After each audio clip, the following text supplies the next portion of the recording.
Welcome to another video lesson in Grade 7 Mathematics at Catanduanes National High School. This is Teacher Abigail T. Molina teaching Grade 7 Mathematics. Before we start to our formal lesson, let us have a short review of what we discussed yesterday. Now, I'm going to show you some illustrations or figures. Then you are going to identify each figure. Okay? Okay. Number 1. What kind of figure is number 1?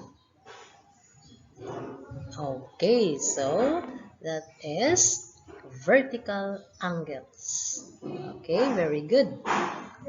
Number 2. What kind of angle pair is number 2? So the correct answer is adjacent angles.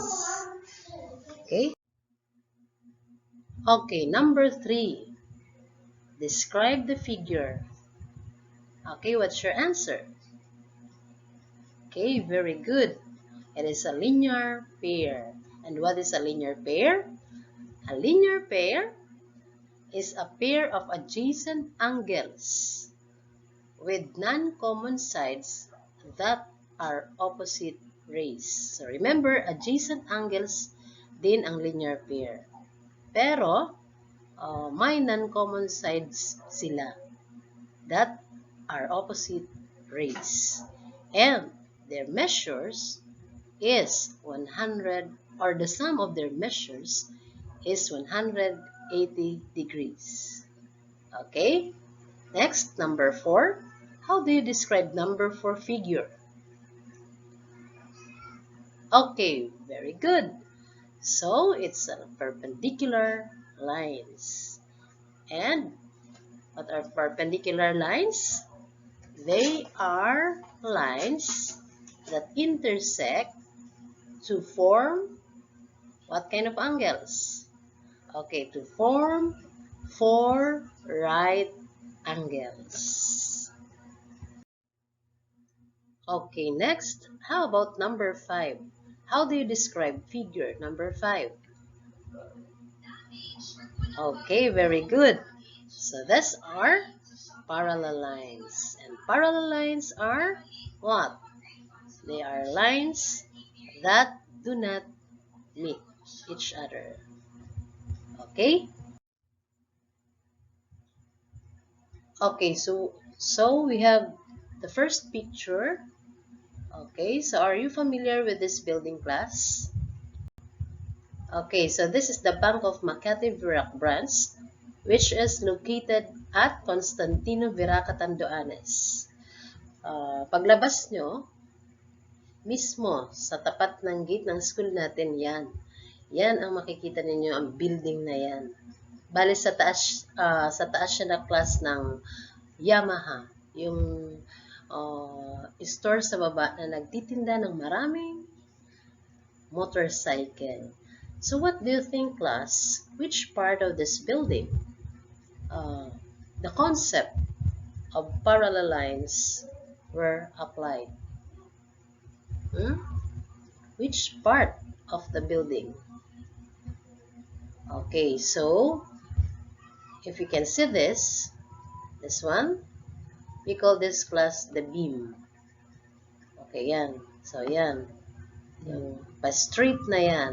Yan. So, the concept of parallel lines there were applied. Another is the stairs. Yan. Yan. Yan. Yung hinahawakan. Yung hinahawakan natin na tubo pag tayo ay umaakyat at bumababa sa stairs. Okay? Next picture. Okay, so you have this road. Sino na nakarating sa inyo, class, sa Santo Niño, Virac, Catanduanes? So, doon nyo yan makikita yung road na yan. So, what do you think? the concept of parallel lines were applied. So, the concept of parallel lines, class, were applied dito sa edges ng road. So, bali yan, yung pa-straight na yan. Hanggang doon sa dulo, diretso yan. So, yan. Ayun. So, the concept of parallel lines again were applied to the edges of roads. So, lahat na roads na nadadaanan ninyo. So, yun. Yung edges niya, they will not meet each other. Okay? Okay, next picture. Okay, so anong nakikita ninyo? It's a gate, right? Okay, so the concept of parallel lines were applied dyan class sa gate. So yung the vertical, yung vertical steel, yung mga patayong bakal yan. Yan, yung mga pa-straight na yan na patayo. So dyan po or the concept of parallel lines were applied. Next picture. Okay. So, nakita nyo na ba ito class ang building na ito? Sino na sa inyo nakarating sa Provincial Capitol Building? Okay. So, siguro yung iba sa inyo nakarating na. So, yung iba naman, hindi pa. So, that building is what we call the Provincial Capitol Building, Viracatanduanes. So, kung nakikita ninyo dyan, yung windows, yung scaffolding, and even the post, yung mga yung poste na yan mismo ng building na yan. So the concept class of parallel lines were applied there. Okay, next we have the map of Virac Town, Catanduanes. Okay, so if you can see class yung mga puting linya dyan, ayan, ayan, yung mga white lines, yan, yan, yan, yung mga paganyan, paganyan, okay, yan, and also this one, yan, yung mga white lines na yan. So the concept class of parallel lines were applied there. Okay, so next picture, we have the Paraiso ni Honesto. Okay, Paraiso ni Honesto is located at Pandan, Viracatanduanes. So, isa yan class sa mga binibisita or pinupuntahan sa ating probinsya. So, napakaganda, di ba? Okay. So, sana makarating tayo dyan. So, which part of the picture wherein parallel lines were applied glass? Okay. So, you have there the terrace made up of bamboos. So, the bamboos that are vertical, so the parallel lines there, or the concept of parallel lines there, were applied. Okay, so let's proceed. Okay, so I have here a sample problem. Let me read to you first. So next month will be our national election. Some of my friends are planning to go home to vote here in Catanduanes. One of the most convenient places in Virac Town is the Marems Pension House, located at Santa Cruz, Viracatanduanes, wherein the guests can relax and enjoy while they are checking in. They also serve delicious and healthy foods. Some of its specialties are like pizza, cakes, and dessert. Children are also welcome to this hotel. Additional fees may be charged if their parents are with them. Okay. Now, given the marked two parallel lines cut by a transversal on the staircase of Mariam's pension house, can you identify angles formed when two parallel lines are cut by a transversal? Can you give the measures of the other angles? If, say for example, the measure of angle 1 is equals to 120 degrees, can you give now the measures of the other angles? Okay, no. So not yet. So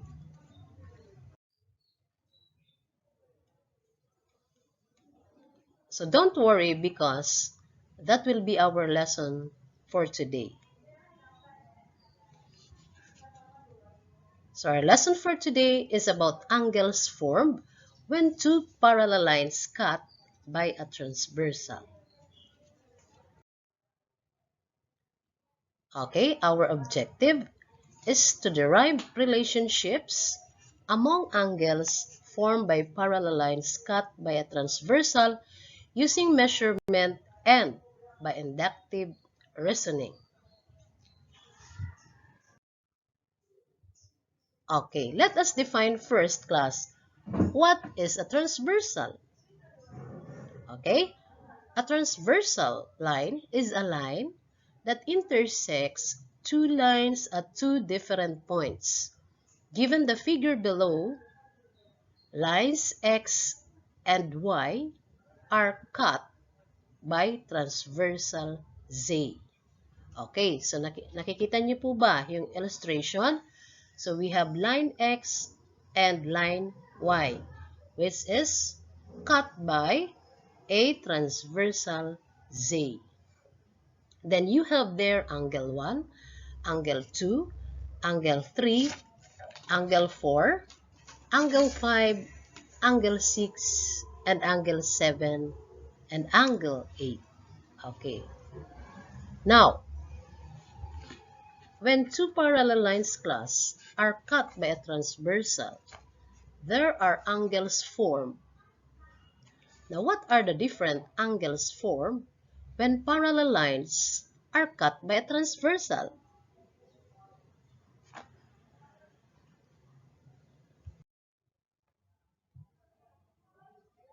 Okay, so here are the different angles formed when parallel lines are cut by a transversal. Number 1, we have interior angles. So what are interior angles? So these are four angles formed between the lines X and Y. So we have the four interior angles are angle 3, angle 4, angle 5, and angle 6.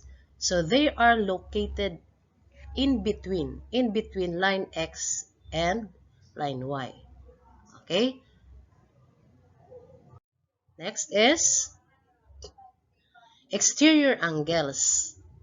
Ano naman class ang tinatawag na exterior angles? So these are another four angles formed that lie outside, sa labas. Pag sinabi outside, sa labas. Outside the lines X and Y. So we have angle 1, angle 2, angle 7, and angle 8. Okay. Can you follow? Okay, very good. Next is alternate interior angles. So alternate interior angles, class, are two interior angles that lie on opposite sides of the transversal. Okay. So can you see the figure? So the two alternate interior angles are, we have angle 3 and angle 6. Alternate. Pag sinabi alternate, ano sila? Opposite. Okay? Ayan. So, angle 3 and angle 6. Then we have angle 4 and angle 5. So, pair. Okay, pair sila. So, we have two pairs of alternate interior angles. Next is alternate exterior angles. So, ano naman ang alternate exterior angles? So, these are two exterior angles that lie on opposite sides of the transversal. So, matatagpuan sila outside part of the two parallel lines. So, we have the first pair, we have angle 1 and angle 8. So, that is the first pair. Then we have angle 2 and angle 7, the second pair. So they are called alternate exterior angles. Okay? And we have corresponding angles. How will you identify the four pairs of corresponding angles? Okay. So yan, look at the figure. Bale nakaano siya class, color-coded. Color-coded yung each pair of angles of each pair of corresponding angles. So these are two angles, isang interior and the other one is exterior on the same side of the transversal. So we have the first pair is angle 1 and angle 5. Okay? So isang exterior, isang interior. Uulitin ko. Then, next pair, we have angle 2 and angle 6. Another pair, angle 3 and angle 7. And we have the last pair, angle 4 and angle 8. So, ilan? Ilan ulit? Ilang pair ang corresponding angles? There are 4 pairs of corresponding angles. Okay, maliwanag po ba? Nakakasunod po ba kayo? Okay, very good. Okay, so let us have an activity. Okay, given two parallel lines, M and N, cut by a transversal P, identify the following. Okay, so you have there line M and line N, which is cut by a transversal P.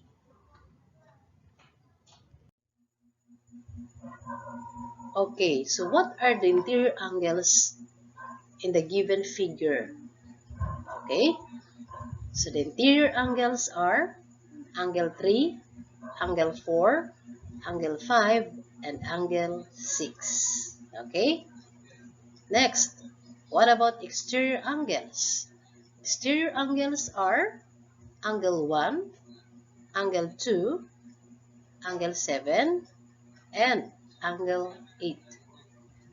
Then next, we have alternate interior angles. What are the alternate interior angles? So, we have two pairs of alternate interior angles. We have angle 3 and angle 6, and we have angle 4 and angle 5. Next is alternate exterior angles. We have also two pairs of alternate exterior angles, angle 1 and angle 8, angle 2 and angle 7. Then, corresponding angles. So, corresponding angles class are four pairs. So, we have angle 1 and angle 5, angle 2 and angle 6, angle 3 and angle 7, and angle 4 and angle 8. Okay? Okay. So, congratulations. You get the right answer. Keep it up. Okay, next. Okay, now that you know the different angles formed when two parallel lines are cut by a transversal, let us now describe the relationship among these angles. Through inductive reasoning, we will describe the relationship among angles formed by parallel lines cut by a transversal. By following the procedures below, you can describe inductively the relationships among the angles formed when parallel lines cut by a transversal. Okay, so we have the following procedures. Okay, class? So, susundan nyo lang itong procedures na ibibigay ko. Okay po ba? Number 1. On a piece of bond paper, you are going to draw two lines that are parallel and label them G and L. Nakuha nyo ba? Magdodraw kayo ng parallel lines and then lalagyan nyo ng label na G, line G, and line L. Next, draw a line that intersects the parallel lines at different points. Okay. Then, label the transversal M. So, pagkatapos nyo mag-draw ng two lines that are parallel, magdodraw kayo another ng line which is what we call the transversal line and label it M. Okay na. Next, label all interior angles. Lahat na nasa loob na angle between line G and line L. Label them angle S, angle T, angle U, and angle V, respectively. Okay na? Okay, proceed. Number 4. Label all exterior angles naman as angle W, angle X, angle Y, and angle Z. So, lahat na nasa labas na angles. Angle W, angle X, angle Y, angle Z. Okay na? Okay, number 5. Number 5, ito na gagawin ninyo. You are going now to measure all the interior angles using a protractor. So, do you have there your protractor? Okay, very good. Talagang handang-handa kayo sa lesson natin. Okay. So, susukatin ninyo class all the interior angles. Okay? Okay na? Number 6. Measure all the exterior angles. Yung exterior angles naman, susukatin naman ninyo lahat na exterior angles. Meron tayong 4 na exterior angles. And number 7, after measuring all the angles, i-compare nyo na ngayon the measures of all the corresponding angles. Yun. Compare nyo na class yung sukat, yung measure ng corresponding angles. Remember, meron tayong 4 pairs of corresponding angles. Then number 8, compare the measures of all the alternate interior angles. So, i-compare nyo naman yung measure ng alternate interior angles. Then number 9, compare the measures of all the alternate exterior angles. Okay, I'm giving you 10 minutes to do it. Okay, time is up. Okay, let me see if you follow the procedure. Okay, after following the procedure above, may tanong ako sa inyo class. Are the corresponding angles congruent to each other? So, pag sinabing congruent, they have the same measure or they are equal in measure. Okay, what will be your answer? Or what is your answer? Okay, yes, very good. How about this question? Are the alternate interior angles also congruent? Ano sagot nyo? Okay, yes na yes. Okay, alternate interior angles are also congruent. Next, are the alternate exterior angles are congruent? So how about alternate exterior angles? Are they congruent to each other? Ano sagot niyo dyan? Okay, if your answer is yes, then you get the correct answer. Okay, congratulations. Then, another question, are the linear pairs supplementary? What will be your answer? Okay, a B. Yes. Okay, very good. You got the correct answer. Okay, now since your answers to the following questions are yes, then we can conclude that if two parallel lines are cut by a transversal, then the corresponding angles are congruent. Next, alternate interior angles are also congruent. Yes, very good. And number 3, alternate exterior angles are also congruent. And number 4, linear pairs are supplementary. Okay, very good. Can you follow class? Okay. Okay, another way to describe the relationship between angles formed when two parallel lines are cut by a transversal. So using your protractor, you are going to find the measures of the angles below. So here is the illustration. Okay. So number 1, you are going to find the measure of angle C and angle F. The number 2, angle D and angle E. Number 3, angle A and angle H. Number 4, angle B and angle G. Okay. So try, and then after you measure class, you try to compare the measures of the following. The corresponding angles. Alternate interior angles. Alternate exterior angles. Okay, let me see if you can do it using your protractor. Okay, what did you find out?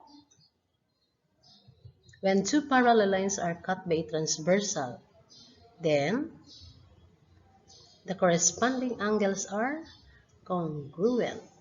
Okay, next, the alternate interior angles are also congruent. Okay, very good. The alternate exterior angles are also congruent. Okay, so let us now apply these relationships between angles formed when two parallel lines cut by a transversal in finding the missing measures of the other angles given an angle measure. Okay, so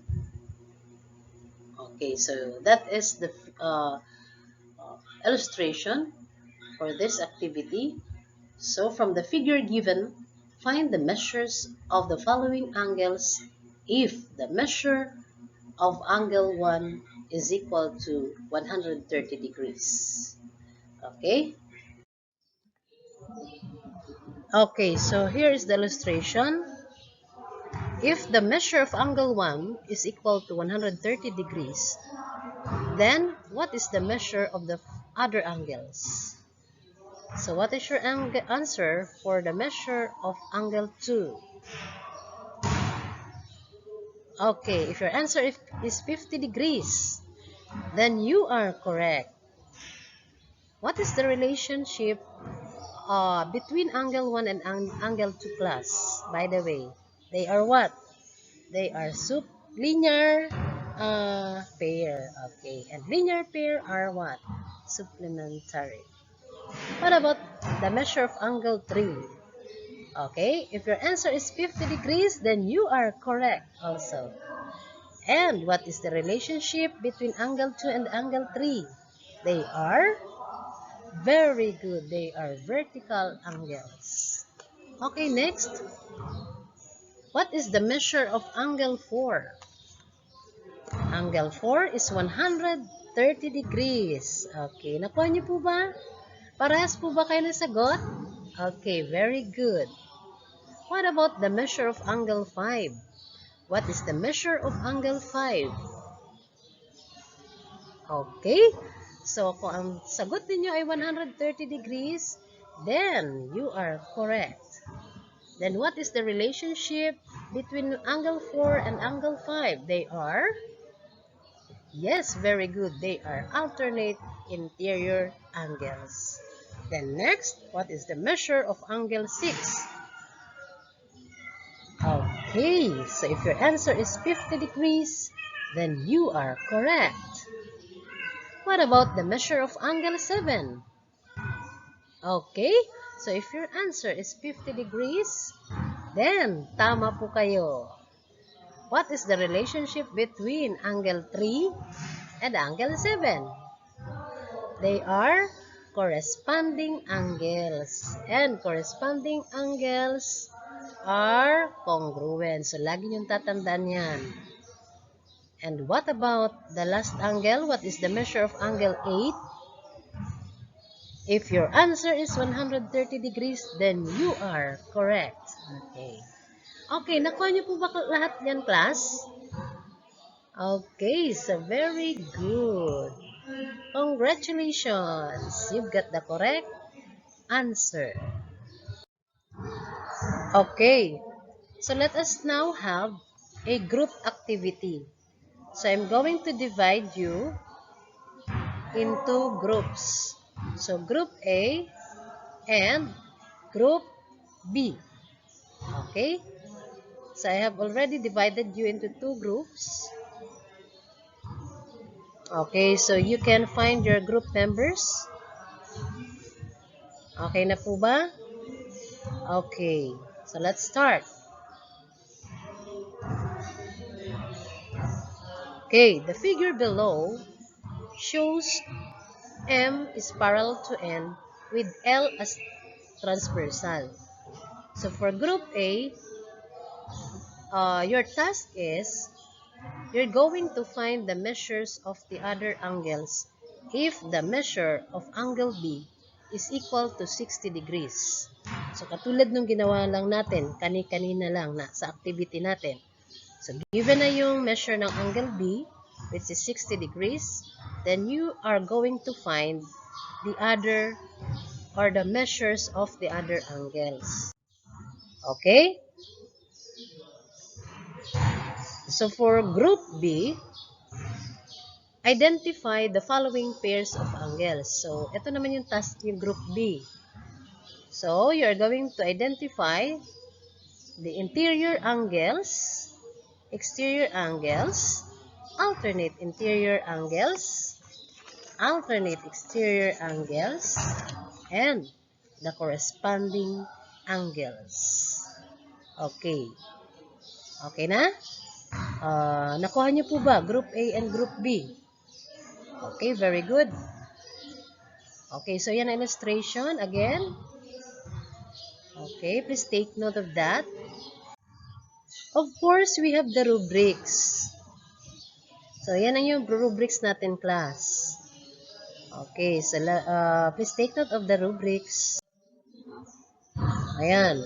So, if your answer, or if you answered all items completely and correct, you will be given 5 points. But if you completely answer 3 to 4 items correctly, then you will be given 4 points.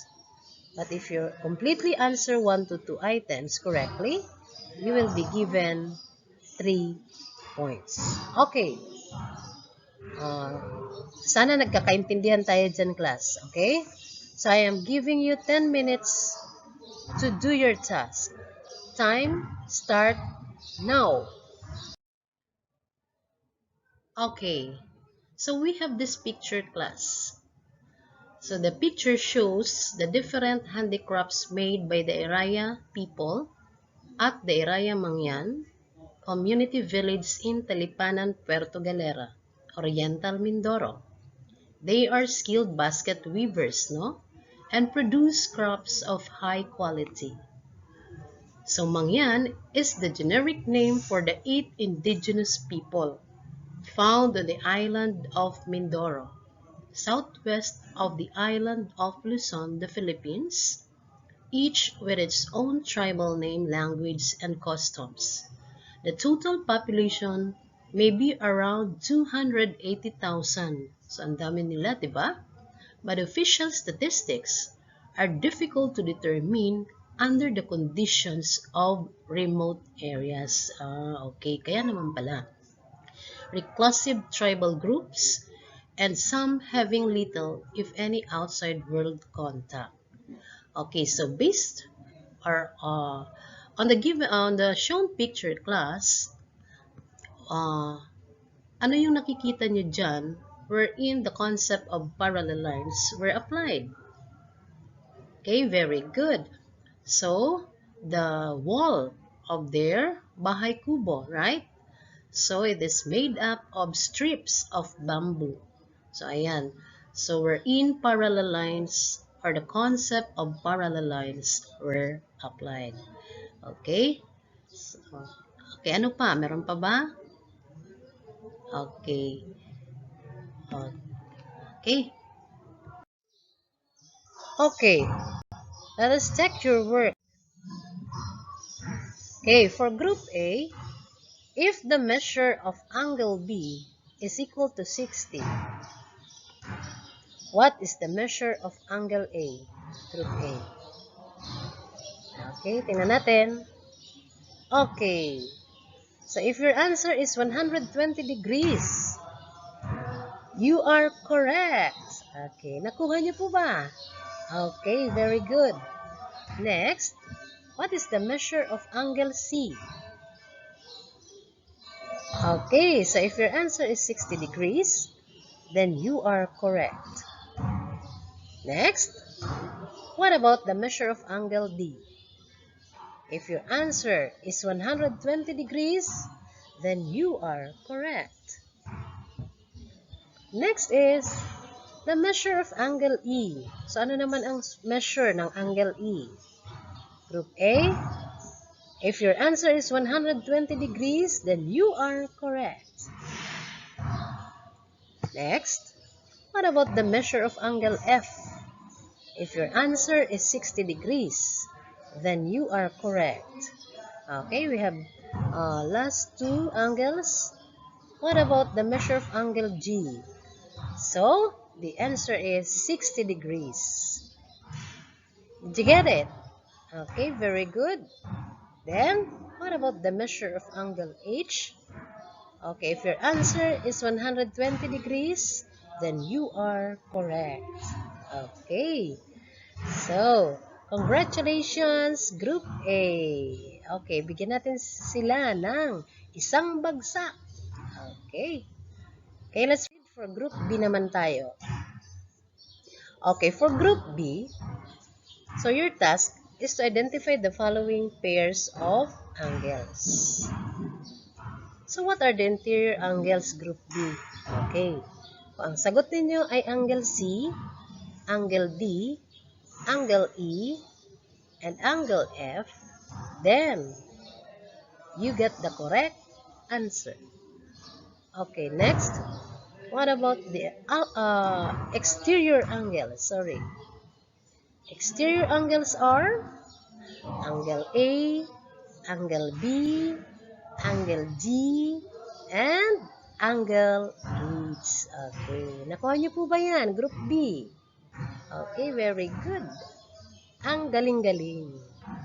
Okay, what about alternate interior angles?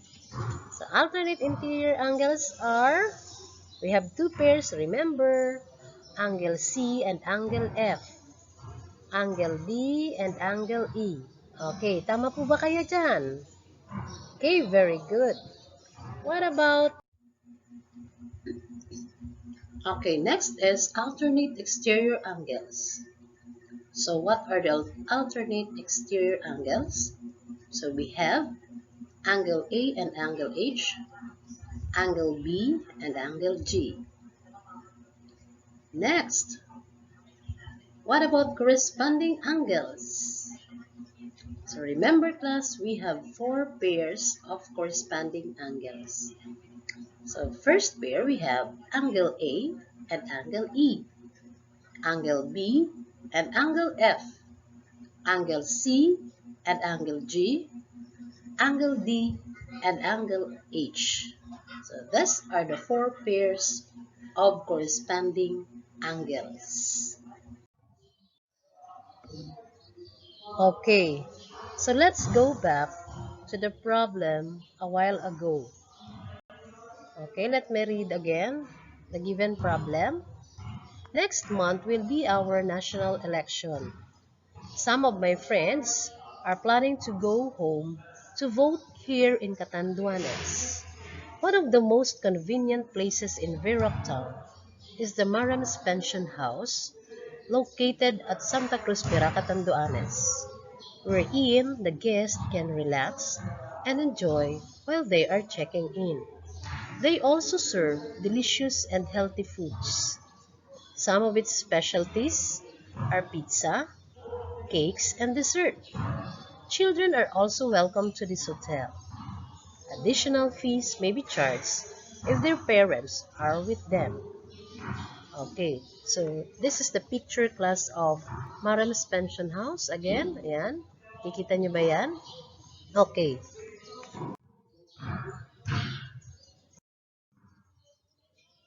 So, given the marked 2 parallel lines cut by a transversal on the staircase of Maram's Pension House, can you identify now the angles formed when 2 parallel lines are cut by a transversal?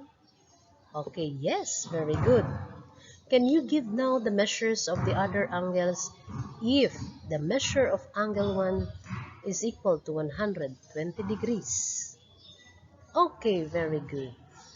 So, uh, based from our discussions, or kung nakinig kayo, if you have listened to our discussion, you can now be able to give the answers on this problem.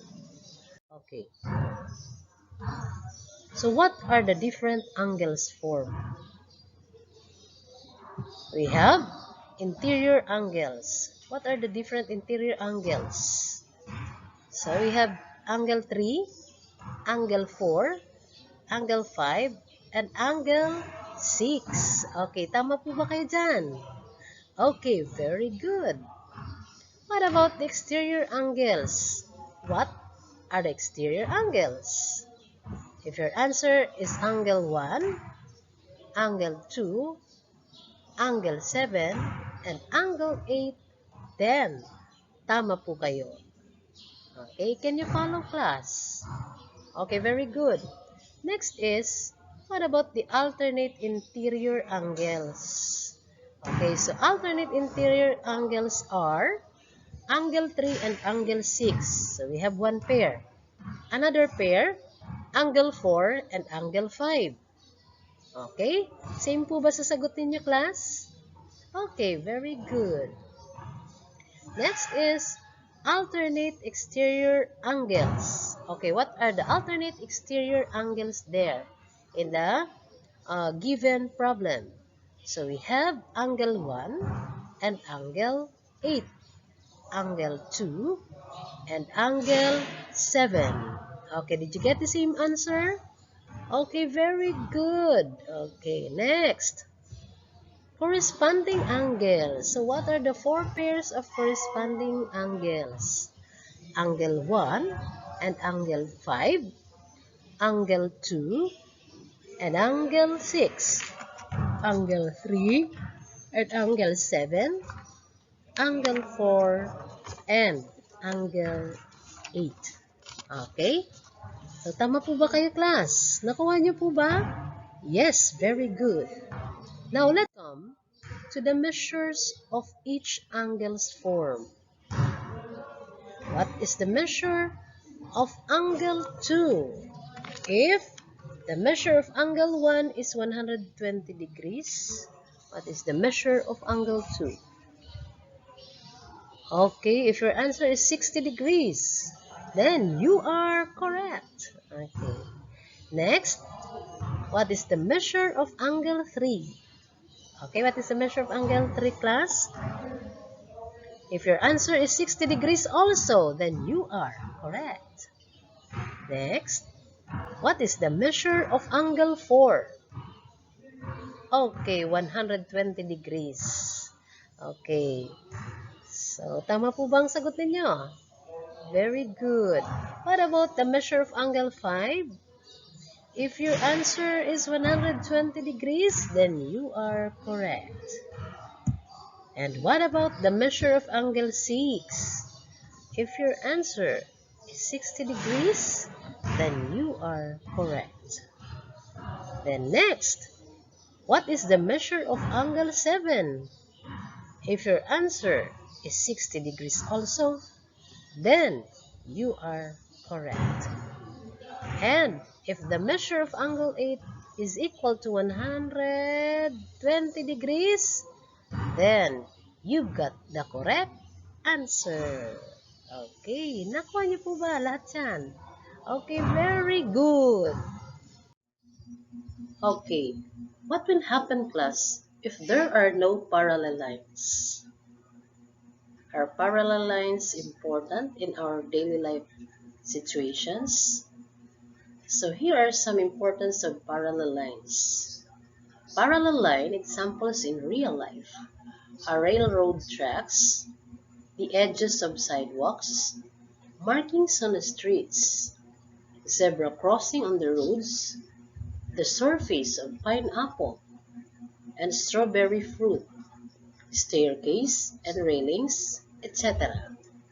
Railways have been an important part of our transport infrastructure since the 19th century, and their development has enabled the use of trains as an effective and efficient means of travel.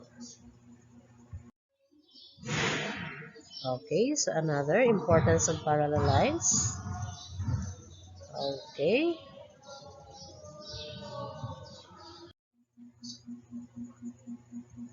okay.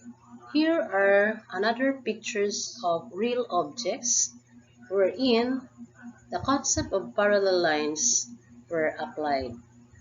Okay, so you have here the railways. Okay, if you already nakasakay na kayo sa LRT or MRT or even sa tren, so makikita nyo yan, class, yung dinadaanan niya ng tren. Another is, okay, so it's a gate. Then we have the hanging bridge in Bataan, Philippines. So, yan. So, those are some importance of parallel lines, or the concept of parallel lines were applied. Okay, do you have any more questions, class? Okay, very good. So answer the questions below. What are parallel lines? Okay, very good. Parallel lines are lines that do not intersect. Okay, next question. What is a transversal line? Okay, very good. Transversal line is a line that intersects two or more lines at different points. Okay, number 3 question. What are the different angles formed when two parallel lines are cut by a transversal? Okay, very good. So the different angles formed are interior angles, exterior angles, alternate interior angles, alternate exterior angles, and corresponding angles. Okay, You've got the right answer. Very good. Okay, number 4. What about the measures of each angle's form? Okay, very good. Corresponding angles are congruent. Okay. Alternate interior angles are also congruent. Next, alternate exterior angles are also congruent. Very good. Everybody, please get a piece of paper, then answer the evaluation. Okay, so the figure shows A is parallel to B with F as a transversal. You're going to name the indicated angles. So, magbibigay kayo ng dalawang pair of alternate interior angles, dalawang pair din ng alternate exterior angles, and apat na pair ng corresponding angles. So, ayan na yung illustration. So, we have line A and line B cut by the transversal F. Okay? I'm giving you now 5 minutes. Okay, let us check your work.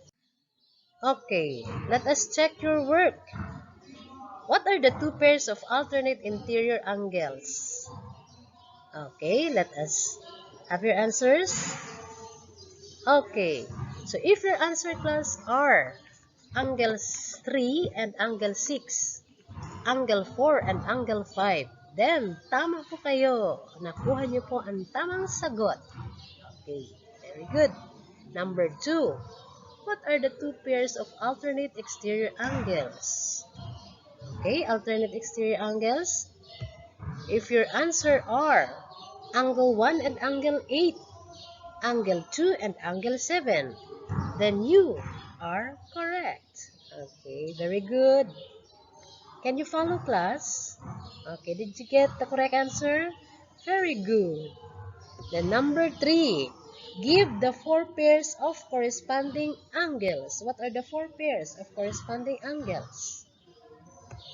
Okay, so if your answers are first pair, angle 1 and angle 5, angle 2 and angle 6, angle 3 and angle 7, angle 4 and angle 8, then you are correct. Okay.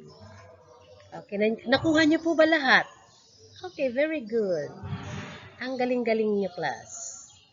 Now, let's come to your assignment. Okay, here's your assignment, class. Okay. So, find the measure of the following angles below if the measure of angle 1 is 105 degrees. So, there is the illustration. Given na po yung angle 1, which is 105 degrees, then you are going to find angle 2, angle 3, angle 4, angle 5, angle 6, angle 7, and angle 8. Okay? Did you understand? Okay. Very good.